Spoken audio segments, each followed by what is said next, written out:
Hello guys, welcome back to my channel. ఈరోజు vlog ఏంటి అంటే డుగ్గుగాడి మార్నింగ్ రొటీన్ వ్లాగ్ షూట్ చేస్తున్నాను. ఈరోజు వీడియో వచ్చేసి అదే. వాడు మార్నింగ్ లేచిన కాడి నుంచి వాడు ఎలా ఫ్రెష్ అప్ అయిపోతాడు, ఏం ఫుడ్ తింటాడు అనేది దీంట్లో క్లియర్గా ఎక్స్ప్లెయిన్ చేస్తాను. ప్రస్తుతానికి డుగ్గుగాడు ఇప్పుడే లేచాడు కాబట్టి కొంచెం చిరాకుగా చేస్తూ ఉంది అనమాట. సో వాడి కోసం ఇక్కడ పాలు కాగబెడుతున్నాను. ఈ వీడియో మార్నింగ్ రొటీన్ మొత్తం డుగ్గుగాడిదే ఉంటుంది, మాదేం దీంట్లో యాడ్ చేయట్లేదు. మా day in my life vlogs చాలా చూసే ఉంటారు మీరు ఆల్రెడీ. సో పాలు కాగబెట్టి పెట్టేసి ముందుగా చల్లగా అయిపోతాయి అనేసి ఇప్పుడు డుగ్గానికి బ్రష్ చేయించాలి. సో నేను ఇదైతే ఆన్లైన్లో తీసుకున్నాను. బ్రషర్ చాలా బాగుంటుంది చిన్నపిల్లలకి. ఈ బ్రష్ చాలా సాఫ్ట్గా ఉంటుంది. ముందంతా కూడా చిగుర్లు ఉంటాయి కాబట్టి వాడడానికి నాకు వీలు అవ్వలేదు. ఇప్పుడు టీత్ వచ్చాయి కాబట్టి కంపల్సరీ మార్నింగ్ బ్రష్ చేయిస్తా. దాని తర్వాత పాలు తాగిపిస్తూ ఉన్నాను అనమాట. అది నేను వీడియో తీస్తుంటే ఫోన్ దిక్కే చూస్తూ ఉందనమాట, పాలు తాగట్లేదు.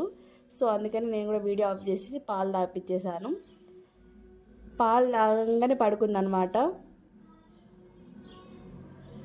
ఒక హాఫ్ అన్ అవర్ పడుకుంటుంది, పడుకొని లేస్తుంది. అప్పటి వరకు నేను ఇక్కడ ఫుడ్ ప్రిపేర్ చేస్తున్నాను డుగ్గానికి. అది ఉడకడానికి కొంచెం టైం పడుతుంది కదా మెత్తగా. నేనైతే ముందే కొన్ని బియ్యం నానబెట్టుకుంటాను ఫాస్ట్గా ఉడకడానికి. దాంట్లోకి క్యారెట్ అయితే ఇట్లా తురుముకొని దాంట్లోకి ఒక 2 వెల్లిపాయలు అయితే కట్ చేసి పెట్టుకున్నాను, స్పైసెస్ అలవాటు చేయడానికి కోసం పిల్లలకి. సో చట్నీస్ అలా వేయాలన్నా కూడా భయం వేస్తుంది, తినట్లేదు డుగ్గు. కొంచెం లైట్గా కారం దాకినే తినట్లేదు.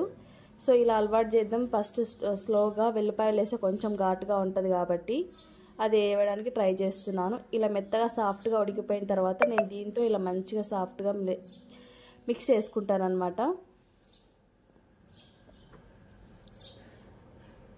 ఇంతకుముందు అయితే మిక్సీలో వేసేదాన్ని, ఇంకా మిక్సీలో వేయడం బంద్ చేశాను. ఫుడ్ అంత చాలా తినట్లేదు మిక్సీలో వేస్తే. కొంచెం టీత్ వచ్చాయి కాబట్టి ఇట్లా రైస్ కొంచెం సాఫ్ట్గా ఉడికిన తర్వాత దాంట్లో కొంచెం సాల్ట్, 1 స్పూన్ నెయ్యి యాడ్ చేస్తాను అనమాట. డుగ్గుకి ఫేవరెట్ ఫుడ్ ఏదైనా ఉందంటే ఇదే, చాలా ఇష్టంగా తింటుంది అది.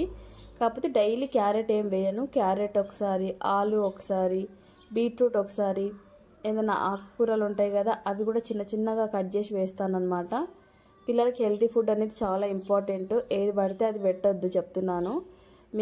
మీకు కూడా వీలైనంత వరకు అయితే పిల్లల విషయంలో కొంచెం మంచిగా కేర్ తీసుకోవడానికి ట్రై చేయండి. ఇక్కడైతే డుగ్గానికి ఫుడ్ తినిపిస్తున్నాను అనమాట. నేను ఎంతసేపు నేను వీడియో తీస్తున్నాను కదా అక్కడ మొబైల్ దగ్గరికి వెళ్ళిపోతుంది డైరెక్ట్. పడుకొని లేచింది కాబట్టి కొన్ని వాటర్ దాపేసి ఫుడ్ తినిపించేస్తాను. వాటర్ తాగడమే దానికి అంత నచ్చదనమాట. వాటర్ దానికి ఇష్టం ఉంటే తాగుతుంది, లేకపోతే బయటకు ఉంచేస్తూ ఉంటుంది. డుగ్గువాడి ఫేవరెట్ ఫుడ్ కాబట్టి వాడు ఫుడ్ విషయంలో ఎక్కువ సతాయించాడు. వాడు ఆకలి అయినప్పుడు తింటాడు, అంతే పడుకుంటుంది. ఎక్కువ సతాయించడం కానీ ఫుడ్ విషయంలో అయితే అస్సలు సతాయించదు. దాని విషయంలో అయితే చాలా హ్యాపీ నేను డుగ్గు విషయంలో. వాడికి తినిపించేసాను అనమాట, వాటర్ పెట్టాను. ఇప్పుడు స్నానం చేపించేసి తీసుకొచ్చేసాను డుగ్గు గారిని. వీడి మంచిగా రెడీ చేసి చూపిస్తాను మీకు. వీడికి బొట్టు పెట్టేశాను, ఫ్రాక్ కూడా వేశాను, హెయిర్ స్టైల్ వేశాను. ఇక్కడ డుగ్గువాడి హెయిర్ స్టైల్ ఎలా ఉంది ఏంటి అనేది కామెంట్ చేయడం మర్చిపోవద్దు. ఈరోజు వీడియో వచ్చేసి ఇంతే గైస్. వీడియో నచ్చితే like, share and subscribe to my channel.